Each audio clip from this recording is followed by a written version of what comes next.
MSPDCL की मखादा सुकनु sub division की मनुंग दलैबा वांगो संदन खोंगे ट्रांसफॉर्मर चही मतम सांगना फेंसिंग तौरक्तना लेरकपदगे सासन कया खुदोंग थीबा यावरकपदगे Sandangkhong social welfare youth club अमदे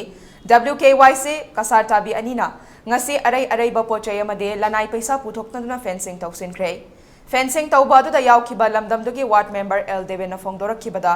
sok inglising ani ga sopna tara taruk tagi transformer asina mai piriba area sing prepaid on krabaso MSPDCL na tawfom thokpa mathau taba thabak sing ngasi fauba tawbidana leire nungsit khara hek silakpada mai laktabagi awaba chahi matam sangna miyamna mai gi awaba khudong chadaba mayok naduna lakli AV cable tingdaba amade electric pole sing ayamba yadaba kaya yauri basing asina turakpa matamda laikai asigi mioi singda asok apan misimina khudong thiba kaya yaurak kadabadagi ngak thoknaba club na matamgi oina electric pole sing semjin duna leire haidaduna atuba matamda mari leinaba singna khudong thiba kaya sing asi thoktringaida mathau taba thabak sing paikhatpina bawa famfongdorakhe fencing tauba adu club ki maru oiba mioi sing amadi volunteer ke hasu sarkya ke transformer कोलेब area मफम 2016 दगी अखोई prepaid की कनो ओनबी की MSPDCL की माइकई अखोई transformer fencing यावदना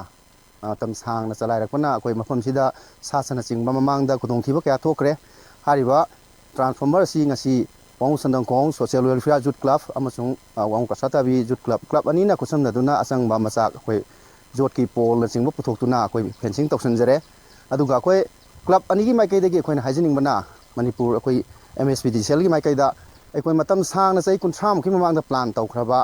वांगुगी अखोइगी वांगु मोइरांगा फाउनरिबा मफम खोंगदगिना हारिबा transformer सिबाउदा पोल 15 मंगा सी अखोई मतम सांगपना पोल सिंगसे यामने यादरे लोइना ट्रांसफॉर्मर दगी मखा ताबा लेरिबा अखोई LT लाइन सिंगसु मतम गुचुनदबा मवोंगदा अखोई गाड़ी चौब चंग यादबा लाइन से अखोई लांगी फिगोंदा लेरे मरमदुना क्लब अनिगी माइकईदगी अथुबदा कनो अखोई डिपार्टमेंट की साइड की हाइरिबा पोल सिंग से सिंदोकपियु लोइनाना अखोई LT लाइन सिंग से मतिक चाबा पोल हापिदुना मोंग मरिन ताबा फिबममदा थंबियु हाइना